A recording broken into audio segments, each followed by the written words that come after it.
तो चलिए यहाँ पे स्टार्ट करेंगे हमारा नेक्स्ट सब्जेक्ट। क्या चीज़ है ये? इरिगेशन इंजीनियरिंग है। ठीक है, क्या है ये? Irrigation engineering. इसके बारे में हम बात करने वाले हैं, बहुत इंपॉर्टेंट होने वाला है आज का टॉपिक। चलिए स्टार्ट करते हैं। कंजप्टिव यूज ऑफ वाटर के बारे में बोल रहा है। What is consumptive use of water? बहुत इंपॉर्टेंट टर्म है ये। चलिए आगे बात कर लेते हैं। It is the amount of water, it is the amount of water by a crop. ठीक है, ट्रांसपीरेशन, ट्रांसपीरेशन इन ट्रांसपीरेशन। ठीक है, that is growth of plant tissues and the water lost. ठीक है, water lost from the surrounding. चलिए तो यहाँ पे अपना ये हो गया। ठीक है, मतलब जो आपका प्लांट है उसको ग्रो करने के लिए तो वाटर तो चाहिए ना भाई। प्लांट तो वाटर चाहिए ही चाहिए। ठीक है, तो यहाँ पे plant tissues and water lost. ठीक है, from the surrounding soil and from leaves as evaporation. ठीक है, it is also referred to evapotranspiration. ठीक है, the value of consumptive use the value of consumptive use of water varies from crop to crop. सही बात है भाई, crop to crop तो vary करेगा ना। ठीक है, उसके बाद में बोलते हैं also it may differ for the same crop. ठीक है, चलिए इन ईयर। फिर उसके बाद बोलते हैं consumptive use is useful in assessing the irrigation requirement for a crop. चलिए आगे बात करते हैं। The factor which affect the consumptive use, temperature, सही बात है, humidity and wind velocity and atmospheric pressure. ये सारी चीज कंजप्टिव यूज को क्या करते हैं? अफेक्ट करते हैं। सही बात है, टेम्परेचर यदि रहा तो आपका वाटर क्या हो जाएगा? जल्दी से ऑपरेट हो जाएगा। वेलोसिटी, विंड वेलोसिटी रहा तो भी आपकी दिक्कत हो जाएगी। ह्यूमिडिटी के कारण आपका, ह्यूमिडिटी में आपका वाटर कम थोड़ा सा क्या होगा? नहीं, ह्यूमिडिटी में आपका फिर से आपका वाटर अधिक थोड़ा सा लगेगा। ठीक है, ये चलो ये सारी चीज अपनी तो है ही है। इसके बाद में देखो Blaney Criddle equation is most commonly used expression for estimating the consumptive water requirement of a crop in an area which is given by. ठीक है, कंजप्टिव यूज जो है आपका, कंजप्टिव यूज ये। ठीक है, ब्लेनी क्रीडल जो आपका फार्मूला है वो ये फार्मूला है। क्या? सी यू इक्वल्स टू के पी डिवाइड में 40, 1.80, 1.80 प्लस 32। ठीक है, 32। ठीक है, ये आपका क्या है? फार्मूला है। के पी डिवाइड में 40 1.80 प्लस 32। राइट, ये आपका फार्मूला यहाँ पर आ जाता है। ठीक है, चलिए नेक्स्ट हम बात कर लेते हैं। यहाँ पर नेक्स्ट हम बात करते हैं फार्मूला। थोड़ा सा याद रखना, ब्लेनी क्रीडल का फार्मूला ये केपी पूछ लेगा ना। जैसे आपका क्या प्री में आपका ना ऐसे क्वेश्चन पूछ लेता है, स्ट्रेट फॉरवर्ड क्वेश्चन। ठीक है, प्लस 32 ये ऐसे याद रख लो। 180, 1.t, 1.t plus 32, 1.t plus 1.8, 1.8t plus 32। ठीक है, 1.8t plus 32 KP divided by 40।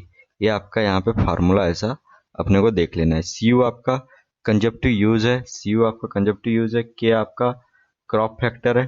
ठीक है, के आपका crop factor which is determined experimentally for each crop. ठीक है, under the given environmental condition. ये हो गया। टी है आपका क्या? Mean monthly temperature. ठीक है, टी आपका मीन मंथली टेम्परेचर है। टी मतलब टेम्परेचर है। ठीक है, पी आपका क्या? Percentage of annual daylight hour. ये सारी चीज होगी। चलो आगे बात करते हैं।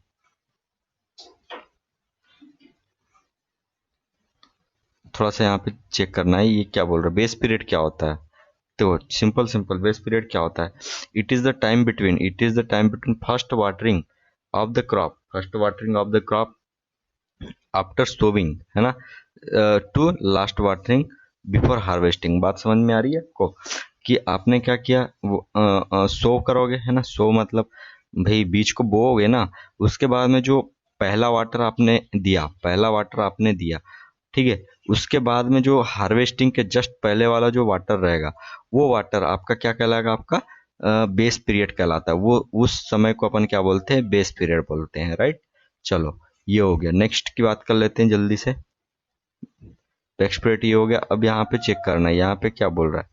यहाँ पे थोड़ा इंपॉर्टेंट टर्म यहाँ पे अपने को देखने को मिल रही है, जैसे कि क्रॉप पीरियड। बेस पीरियड आपको क्लियर हो गया। बेस पीरियड होता है आपका कि भाई जो आपका फर्स्ट वाटरिंग आप कर रहे हो सोइंग के बाद में, और हार्वेस्ट और जो हार्वेस्टिंग के पहले जो वाटर देते हो वो वाटर, ठीक है। ये दो वाटर जो है, दो वाटर के बीच का जो पीरियड होता है वही आपका बेस पीरियड कहलाता है, राइट। और फिर उसके बाद में क्रॉप पीरियड क्या होता है ये चेक करते हैं। It is the time between sowing and harvesting of the crop. It is the time between sowing and harvesting of the crop, right. ये आपका सोइंग और हार्वेस्टिंग, सही बात है। आपने क्या किया, बीज को बोया और फिर जब वो फसल तैयार हो जाएगी और आप उसको काटोगे, है ना। फसल तैयार हो जाएगी और उसको काटोगे ना, कि छोड़ दोगे ऐसे के ऐसे ही। फसल बोए तो काटना तो पड़ता ही है ना भाई, है ना, कोई नहीं छोड़ता है। तो जो क्रॉप पीरियड का मतलब आपने बोया और फिर बाद में काटा, वही आपका क्या हो गया, क्रॉप पीरियड हो गया, ठीक है। चलो फटाफट बात करेंगे क्योंकि हमारे पास में समय कम है, ठीक है। This crop period marginally larger than base period. हाँ, सिंपल सी बात है, बेस पीरियड से तो भाई लार्ज हो गई, क्योंकि आप जैसे कि लास्ट वाटर दिए आपने, लास्ट वाटर जब आप दोगे उसके बाद में जो सोविंग के लिए, सॉरी, आप कटाई के लिए मतलब हार्वेस्टिंग के लिए, जैसे हार्वेस्टिंग आप करने वाले हो तो वो कब करोगे, जब आप क्या वाटर वहां से, जो आपकी सॉइल है वहां से निकल जाए, फील्ड से वाटर थोड़ा सा एवोपरेट हो जाए, आपकी जमीन थोड़ी सी क्या हो जाए, कड़क हो जाए, ठीक है। तभी तो आप क्या करोगे, हार्वेस्टिंग वगैरह करोगे, है ना। चलिए आगे बढ़ते हैं, ठीक है। ये यहाँ पे क्या बोला, both crop period and base period imply the same connotation, ठीक है। चलो, कोनोटेशन। चलो आगे बढ़ते हैं, ठीक है।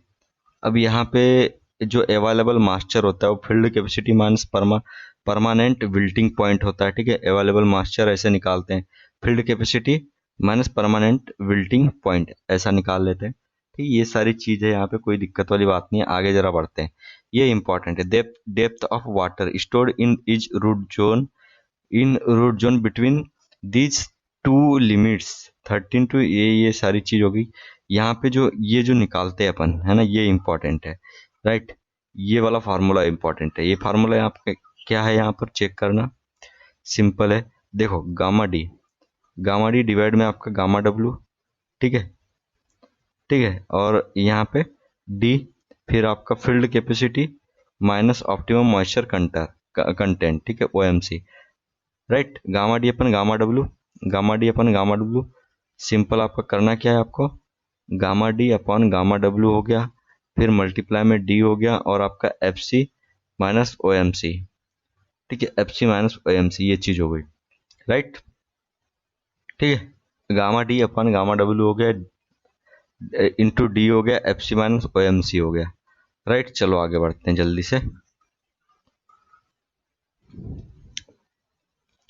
तो आपको याद कैसे रखना है, field capacity minus O M C, field capacity minus O M C, और यहाँ पे हो जाएगा डी, और यहाँ पे आपका गामा डी, और यहाँ पे आपका गामा डब्ल्यू, ठीक है। तो यहाँ से आप क्या निकाल लोगे, वैल्यू निकाल लोगे। चलो आगे बढ़ते हैं जल्दी से।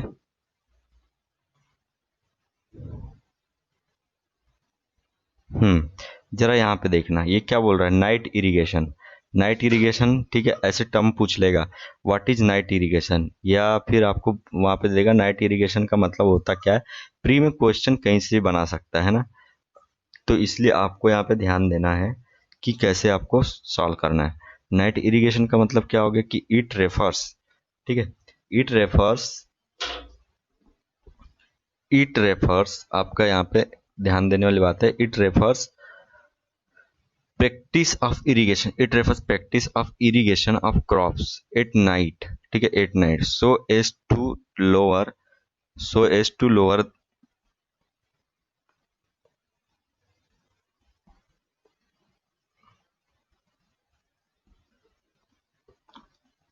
ठीक है, so as to lower the loss of water due to evaporation. हाँ, ये बात सही है, ठीक है। उसके बाद में चेक करते हैं आपका आगे क्या बोलता है, since water is spare resource and thus it always remains debatable when it to irrigate the crop in a day और नाइट, ठीक है। Many prefer irrigation at the time of early early dawn, ठीक है। फिर आपका बोलता है while other prefer afternoon time, ठीक है। Among all day time irrigation is the most uneconomical due to high operation transpiration demand of crop. देखो यहाँ पे सिंपल सी बात है, जब डे में आप यदि इरिगेशन करते हो, डे में आप क्रॉप पे इरिगेशन करते हो, तो आपको पता है इंडिया इंडिया में आपका मोस्टली जो रीजन है उसमें क्या होती है आपकी, भाई सिम आपका मोस्टली रीजन जो है वहां पे आपका जो क्या बोलना चाहिए, डे का टाइम होता है, उस टाइम में हाईली टेम्परेचर थोड़ा हाई ही होता है, ठीक है। इस वजह से आपका देखने में आया है कि आपका जो ईओपो ट्रांसपिरेशन है वो बहुत ज़्यादा होता है, इसलिए हम नाइट में जो इरिगेशन है वो ज़्यादा प्रिफर करते हैं।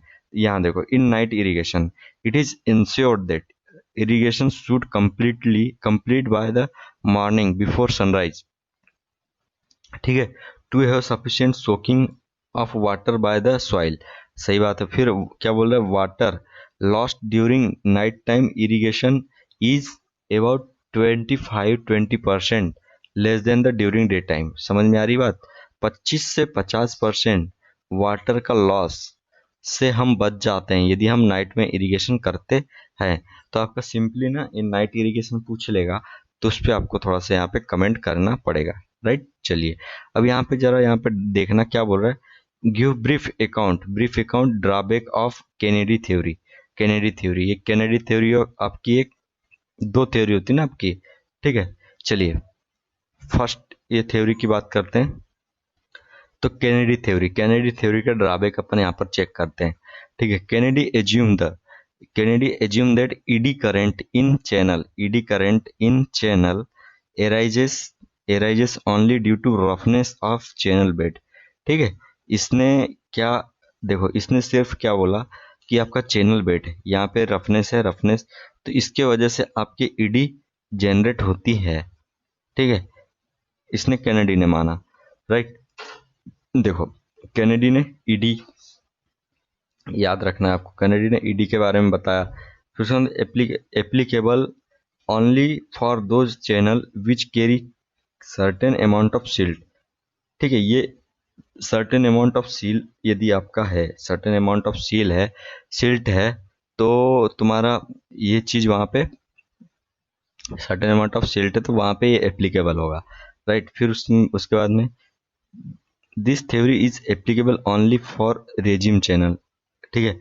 एक तो देखो मैं यहाँ पे पॉइंट नोट आउट कर देता हूँ, एक तो ईडी वगैरह माना, उसके बाद में eddy current roughness of channel की वजह से माना। दूसरा आपका यहाँ पे क्या किया उसने, सर्टेन अमाउंट ऑफ सिल्ट, ठीक है, सर्टेन अमाउंट ऑफ सिल्ट के बारे में बोला। तीसरा इसने क्या बोला कि रेजिम चैनल अचीव्ड हो गया होगा, रेजिम चैनल, ठीक है। फिर चौथा आपका क्या है, द चैनल विड्थ है ना, channel width and depth of flow has no significance in this theory. यहाँ पे इनकी कोई सिग्निफिकेंस नहीं है ना, बी एंड डी। फिर उसके बाद में नो लॉजिकल बेसिस फॉर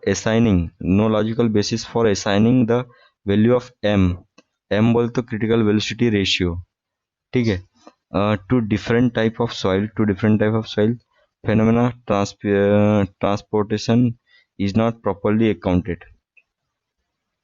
तो यहाँ पे आपको मेन चीज आपको याद रखनी क्या, जो ईडी वगैरह करंट, ईडी करंट जो है, इसको ईडी करंट को इसने यहाँ पे बताया है arises due to roughness of channel, ये सारी चीज यहाँ पे बोला है। तो ये कैनेडी थ्योरी किसके लिए दिया है, ये किस चीज के लिए दिया है इन्होंने, कैनेडी है ना, इन्होंने दिए हैं जो आपका चैनल है, ओपन चैनल है ना, ओपन चैनल, उसमें आपका जो रेजिम आपका रेजिम वगैरह बनता है ना, रेजिम चैनल वगैरह होता है। रेजिम चैनल मतलब कि ऐसा चैनल जिसने अपना मतलब पूरा जो उसमें क्या कहना चाहिए इरोजन वगैरह होना था, वो सारी चीज हो चुका है। अब वो इसके बाद में रेजिम अचीव करने के बाद में ये अपना जो डायमेंशन है बी एंड डी वाला जो डायमेंशन है वो अब यहाँ पे चेंज नहीं होगा, उसी को बोलते हैं अपन रेजिम चैनल। ठीक है, चलिए आगे बढ़ते हैं।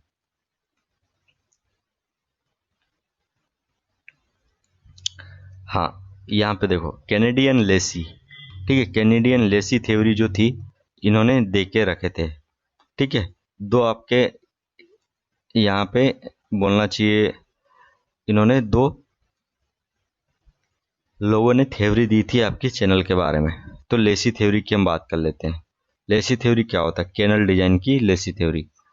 तो Lacey assume that silt is transported, ठीक है, Lacey assume that silt is transported due to eddies. ठीक है, सिल्ट ट्रांसपोर्ट होती है किसके वजह से? इडिस की वजह से। ठीक है, फिर entire perimeter of canal section and that the canal section achieves a semi elliptical profile called as regime canal. Simple सी बात है, जो आपकी जो सिल्ट वगैरह है ना, सिल्ट वगैरह जो है वो आपकी किससे आपकी जाती है? ईडी वगैरह से। ठीक है, तो ये सारी चीज है, कोई दिक्कत वाली बात है नहीं यहाँ पे, राइट। और वो जो शेप होता है चैनल का वो क्या होता है? Semi elliptical, right. फिर आगे देखना यहाँ पे grain size of the silt material, grain size of the silt material consider important theory related to silt factors. ये वाला बहुत जरूरी है आपका ईएससी में, तो इतने बार पूछा है ना इससे कि मैं क्या बता दूं। ठीक है, डीएम और 0.5, ठीक है, F equals to 1.75, F equals to 1.75, D M M में आपका पॉइंट होल की पावर 0.5, ये बहुत ज़्यादा इंपॉर्टेंट है, राइट, ये वाला। ठीक है, 1.75 अंडर रूट डी एम, ऐसे ही बोल सकते हो इसको, अंडर रूट डी एम। ठीक है, एफ की वैल्यू सिल्ट फैक्टर बोला जाता है इसे, सिल्ट फैक्टर 1.75। तो आपको ये फार्मूला तो याद रखना ही है। फिर आगे यहाँ पे क्या है? Kutter formulas is used in Lacey theory, Kutter formulas is used in Lacey theory for computation of flow velocity. ठीक है, Lacey assumed canal slope bears a definite relation, ठीक है, with discharge which Kennedy did not consider, Kennedy ने consider नहीं किया था और लेसी ने कंसिडर किया था। ठीक है, Lacey assumed a constant discharge through a canal, constant discharge आपका जाता है, ठीक है, कैनाल से, इसने एज्यूम किया था। ठीक है, it is assume the canal flows uniformly in an incoherent alluvium which bears the same characteristics as that is being carried by the canal। ये सारी चीजें हैं यहाँ पे लेसिस के बारे में। तो लेसिस का सिल्ट फैक्टर वाला एक फार्मूला याद रखना है आपको। वैसे तो हम पे बहुत सारे फार्मूले उनको भी अपन चेक करेंगे, कोई दिक्कत नहीं है। 1.75 डी एम एम और ऊपर में 0.5। ठीक है, ये वाला। चलिए अभी तो नेक्स्ट आगे चलते हैं। तो यहाँ पे हमारा ट्रांसपोर्टेशन स्टार्ट हो चुका है, ट्रांसपोर्टेशन स्टार्ट हो गया है। जल्दी जल्दी अपन कवर कर रहे हैं क्योंकि ना अपने पास समय नहीं है। यहाँ पे हम बहुत सारे क्वेश्चन लाने वाले हैं, जैसे कि ईएससी हो गया, ईएससी के लिए लाने वाले हैं। फिर आपका बहुत सारा हमने सोच के रखे हैं, तो उसको पूरा जरूर करना है। ठीक है, जो सोची हुई बात को पूरा करता है वही बाजीराव सिंघम कहलाता है। ठीक है, चलिए आगे बढ़ते हैं। तो यहाँ पे एडवांटेज एंड डिसएडवांटेज बताना है किसका? कंक्रीट स्लीपर का। सबसे पहले एडवांटेज है आपका कंक्रीट स्लीपर। अच्छा, स्लीपर क्या है? स्लीपर का मतलब क्या है ना? कई बंदे स्लीपर का मतलब वो कोई दूसरी चीज सोच लेते हैं, तो वो चीज नहीं है ना। स्लीपर का मतलब ये है कि जो आपकी ट्रेन होती है ना, ट्रेन की जो ट्रैक होती है, तो वहां पे ऐसे आपको देखने में मिला होगा, ऐसी आपकी स्लीपर लगी हुई रहती है। तो concrete sleeper has long life. जो कंक्रीट स्लीपर होती है उसकी लॉन्ग लाइफ होती है। एक्चुअली में जो स्लीपर है ना, वो कंक्रीट स्लीपर भी नहीं होती है, वो प्री स्ट्रेस्ड कंक्रीट होती है, प्री स्ट्रेस्ड कंक्रीट होती है। ठीक है, समझ रहे हो बात को? प्री स्ट्रेस्ड कंक्रीट होती है वो। These are very good for the purpose of track circuiting. सही बात है, ट्रैक का सर्किट करने के लिए आपका बहुत ही ऑटोमेटिक सिग्नलाइजिंग, ठीक है, वही चीज़, ये सारी चीज़ हो गई। टिम्बर स्लीपर से ज़्यादा अच्छी होती है। फिर manufacture, these are easy to manufacture, ये सारी चीज़ इंसेक्ट वगैरह नहीं लगता, ठीक है। ये सारी चीज़ प्री स्ट्रेस्ड कंक्रीट स्लीपर्स, देखो मैंने बोला था ना प्री स्ट्रेस कंक्रीट होती है ना, तो प्री स्ट्रेस जो स्लीपर होती है वो क्या होती है, enhance the load carrying capacity of tracks, ठीक है। वहां से आप मालगाड़ी भी लेकर जा सकते हो, कोई दिक्कत नहीं है। अब एडवांटेज भी देख लो। हर चीज का एक तो एडवांटेज होता है, हर चीज का एक तो डिसएडवांटेज होता है, ठीक है। Concrete sleeper are brittle, concrete sleeper are brittle, ये ब्रिटल होती है नेचर में और गेट क्रेक्ड इजीली, क्रेक हो जाती है ना। ब्रिटल होने की वजह से क्रेक आपको कई बार आप देख लेना पटरी पर, आप क्या भाई आप तो जाते होंगे ना पटरी से, तो उसमें क्या होता है कई बार दिक्कत आती है। कई बार आपको क्रेक्ड वाली स्लीपर देखने को मिल गई होगी, क्रैक्ड वाली स्लीपर देखने को मिलेगी। क्यों मिली? क्योंकि जो आपका कंक्रीट जो होता है ब्रिटल, नेचर में ब्रिटल होता है। तो इस पे थोड़ा सा भी आपका ना यदि लोड बढ़ गया, मतलब एक डिजाइन लिमिट से आपका लोड बढ़ गया, तो होगा क्या कि वो क्रैक हो जाएगा, ठीक है, क्रैक हो जाएगा। तो उसी उसी के बचने के लिए वहां पे प्री स्ट्रेस करते हैं, बट कई बार हो जाता है, कोई नो डाउट हो जाता है, उससे कोई दिक्कत नहीं है, ठीक है। तो ये चीज हो गया, बेटर हो गया। फिर इसके बाद में once broken concrete sleeper can not repair, सही बात है, वो खराब ही हो जाती है, उसको फाइनली रिप्लेस करना पड़ता है। This do not have any scrap value, हाँ सही बात है, कोई स्क्रैप वैल्यू नहीं है, ठीक है। स्टील स्लीपर और वुडन स्लीपर को अपन इसको कुछ तो भी अपन इसको यूज में ला सकते हैं। वुडन स्लीपर को अपन बर्निंग वगैरह के लिए यूज कर सकते हैं, ठीक है, बर्निंग वगैरह के लिए यूज करते हैं। यदि आपकी स्टील स्लीपर है तो स्टील स्लीपर को अपन किसके लिए यूज कर सकते हैं, आपका द्वार से स्टील तो आप द्वार से कर ही सकते हो। फिर उसके बाद में due to high density of concrete की हाई डेंसिटी की वजह से क्या होता है आपका, this sleeper are very heavy, sleeper बहुत हेवी होती है, ट्रांसपोर्टिंग में बहुत ज़्यादा दिक्कत होती है, हैंडलिंग वगैरह ये अनइकोनॉमिकल हो जाता है, ठीक है। इसको प्रॉपर तरीके से आपका ट्रेन से ही पहुंचाना पड़ता है, ठीक है, लोकेशन पर ट्रेन से आपको पहुंचाना पड़ता है। चलो आगे बात कर लेते हैं।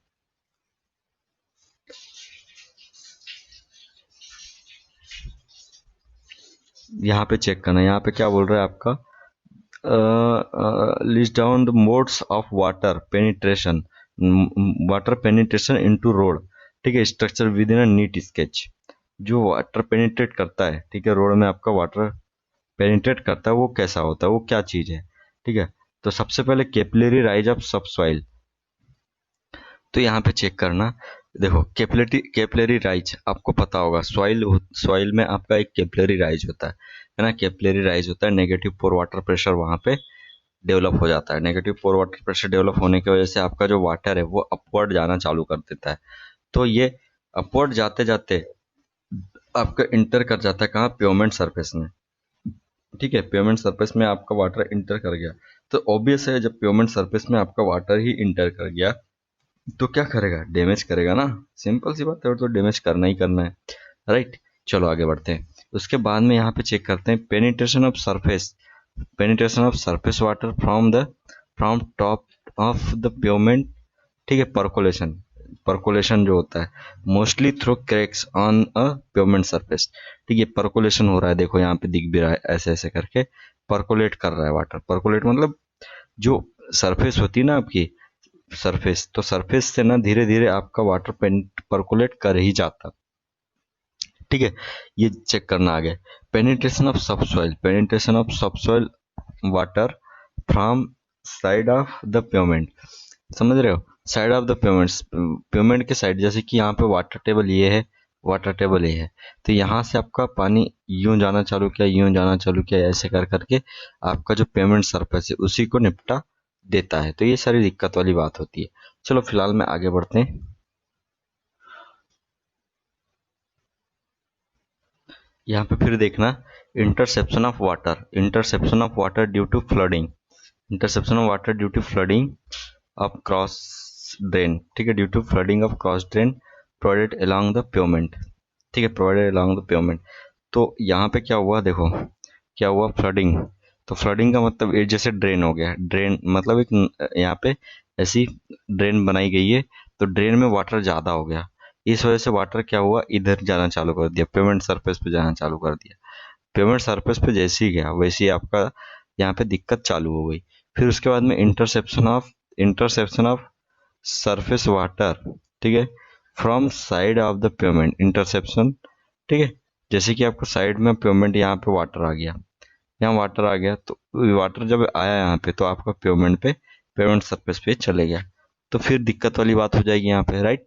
उसके ठीक है, तो ये सारी चीज है यहाँ पे, इसको इतना ज्यादा अपना इम्पोर्टेंट है नहीं, फिर भी देख लिए, कोई दिक्कत नहीं है। सुपर एलिवेशन की बात करते हैं। सुपर एलिवेशन होता क्या है?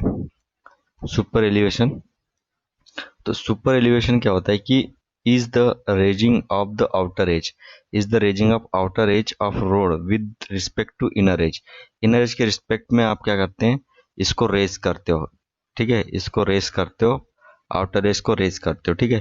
फिर उसके बाद में बोल रहा है काउंटरएक्ट द सेंट्रीपिटल फोर्स, जो सेंट्रीपिटल फोर्स होता है उससे हम क्या काउंटरएक्ट करने के लिए इस चीज का उपयोग करते हैं, किसका, सुपर एलिवेशन का, ठीक है। फिर arising due to negotiation of a curve by a vehicle, ठीक है, without super if a vehicle negotiates a curve then it will be thrown out, मतलब कि वो बाहर की ओर चले जाएगा, ठीक है, कर्व के बाहर की ओर चले जाएगा। एक्टिंग सेंट्रीपिटल फोर्स एक्ट करेगा और उसकी वजह से आपका जो व्हीकल है वो बाहर की ओर चले जाएगा। उससे बचने के लिए हम क्या करते हैं कि आपका सुपर एलिवेशन, देखो आपने ये रेज की हो, ठीक है, ये रेज की हो ई, ठीक है, सुपर एलिवेशन आप प्रोवाइड करते हो, ठीक है। तो ये सारी चीज हो गई। इसका आपको फार्मूला निकालना है, इसका आप फार्मूला निकालोगे, कैसे निकालोगे, ये फार्मूला इस तरीके से अपने इसको निकाल देते हैं, कैलकुलेट कर देते हैं, ठीक है।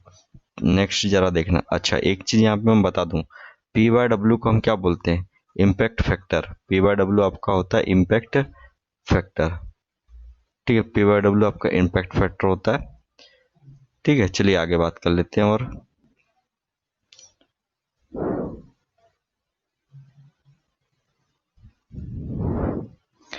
तो यहाँ पे आपका क्या हो जाएगा, देखो ये हो गया आपका यहाँ पर simple, P by W equals to, ठीक है, आपने जो कॉस थीटा है उसको डिवाइड कर दिया, पूरे में से डिवाइड कर दिया कॉस थीटा को, तो कॉस थीटा को जैसे ही डिवाइड किए तो आपने आपके पास में ये फार्मूला मिलकर आ गया, ठीक है। P by W equals to mu plus ten theta, mu plus ten theta 1 - mu tan theta,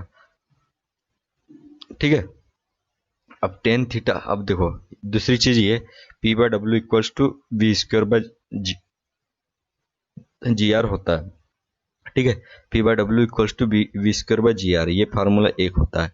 तो V square by G R equals to आपका ये वाला फार्मूला हो गया, और जो टेन थीटा होता है इसको जनरली अपन ई के रिस्पेक्ट में मान लेते हैं, ठीक है, ई के रिस्पेक्ट में मान लेते हैं। और जो म्यू और ई है बहुत छोटे होते हैं, इस वजह से अपन ये सिर्फ एक के बराबर हो जाएगा।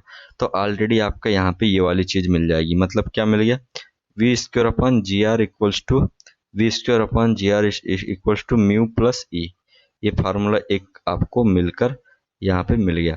फिर यहीं से वेलोसिटी यदि निकालना है तो वेलोसिटी को क्या कर दोगे, जी आर मल्टीप्लाई हो गया और अंडर रूट आपका ये चले गया, तो ये एक फार्मूला यहाँ से निकल कर आ गया। नेक्स्ट की बात कर लेते हैं आपका,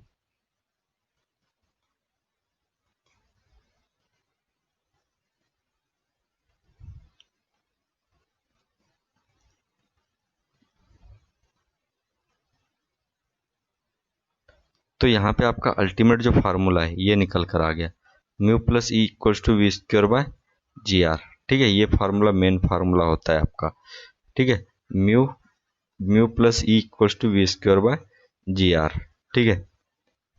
और इससे मेन आपका, इससे पहले वाला formula P by W equals to क्या होता है आपका, mu plus ten theta, mu plus ten theta divide में आपका one minus mu ten theta, ठीक है, ये फार्मूला होता है आपका।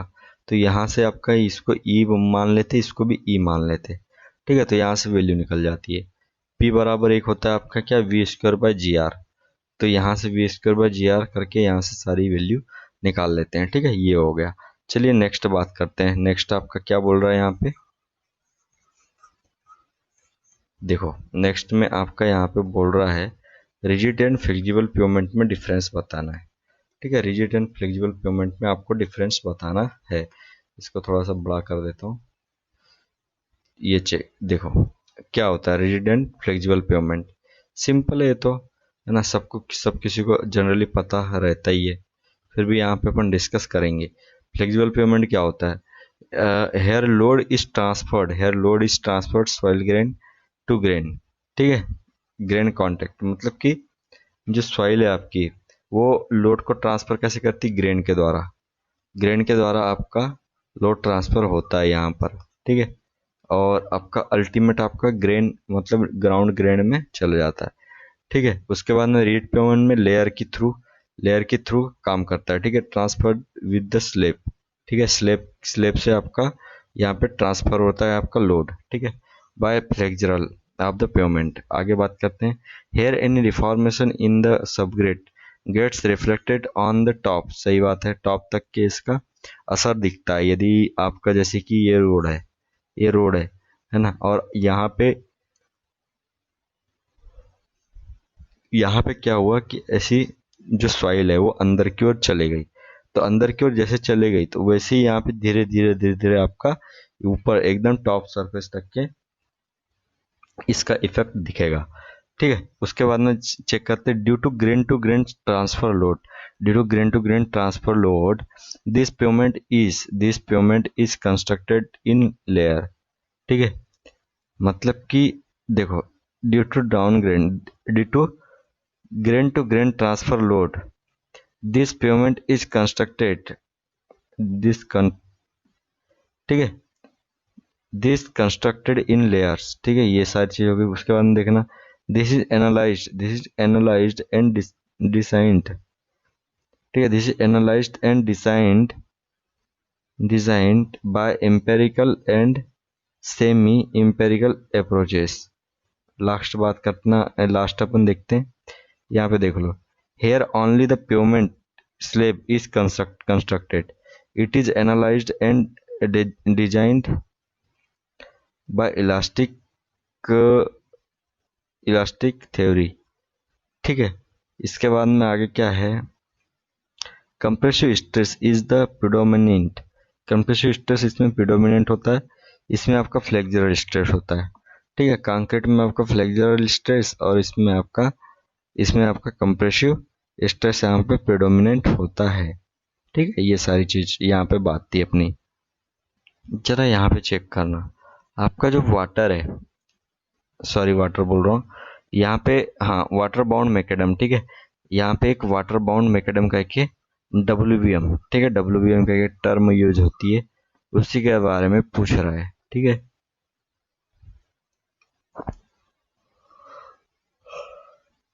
तो वाटर बाउंड मैकेडम जो होता है आपका क्या हो गया? देखो, प्रिपरेशन ऑफ सबग्रेड, उसके बाद में कंस्ट्रक्शन ऑफ सब बेस, उसके बाद में कंस्ट्रक्शन ऑफ बेस, उसके बाद में प्रिपेयरिंग वियरिंग कोर्स। ठीक है, ये सारी चीज हो गई। तो प्रिपरेशन ऑफ सबग्रेड को कैसे प्रिपेयर करोगे? सबग्रेड का ये थोड़ा सा मैं इसको जूम आउट करता हूँ। ठीक है, जो सबग्रेड है आपको उसको प्रिपेयर करने के लिए आपको करना क्या पड़ेगा? कुछ कुछ टर्म्स है उसके बारे में देख लो, जैसे कि the subgrade must be strong enough so that it does not settle the loads and the soil subgrade is compared to usually। ठीक है, अब यहाँ पे देखना, the subgrade must be strong enough so that it does not settle under the loads and the soil subgrade is compacted usually by roller से अपन compact करते हैं। ठीक है, ऑफ वेट, उसका वेट रहता है 80 किलोमीटर का।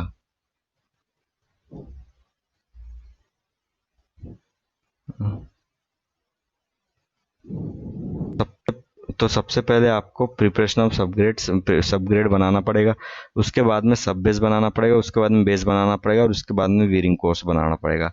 तो सब बेस जो है आपका क्या होता है? Crushed stone and burnt bricks से अपन बनाते हैं। ठीक है, बोल्डर्स बोल्डर्स इन थिकनेस आपका 10 to 20 सेंटीमीटर, इतना हम वहाँ पे क्या डालते हैं, बोल्डर्स डालते हैं। ठीक है, 10 सेंटीमीटर से 20 सेंटीमीटर के बीच में हम बोल्डर्स को डालते हैं, क्या बनाने के लिए, सब बेस बनाने के लिए। ठीक है, और फिर कॉम्पैक्ट कॉम्पैक्ट करते हैं रोलर से अपन कॉम्पैक्ट करते हैं। फिर बेस बनाने के लिए आप क्या करते हो, आपका बेस बनाने की प्रिपेयर्ड सरफेस सब base, a layer of base course, ठीक है, बेस कोर्स अपन डालते हैं। फिर वहां से ये चीज हो गया, the thickness grade and cross section are maintained as per design specification. ठीक है, ये सारी चीज हो गई। वियरिंग कोर्स में आपका क्या करते हो, एस्फाल्ट वगैरह टार वगैरह लगाते हो, आपको पता ही है। ठीक है, ये चीज हो गया। फिर आपका रोलिंग एंड टेम्पिंग वगैरह कर देते हो। ठीक है, तो ये था आपका हाईवे। इसके बाद में अपन नेक्स्ट बात करेंगे, यहाँ तो खत्म हो गया ये। उसके बाद हम बात करने वाले इन्वायरमेंटल इंजीनियरिंग की। ठीक है, तो इससे पहले इसको अपन नए लेक्चर से स्टार्ट करेंगे, तो आपको करना क्या है, बेल आइकन को दबाना है। बेल आइकन को दबाने के लिए सब्सक्राइब करना पड़ेगा। सब्सक्राइब कीजिए, वीडियो को लाइक कीजिए, शेयर कीजिए और कमेंट करना ना भूलिए। ठीक है, मिलते हैं नेक्स्ट लेक्चर में। Thank you for watching.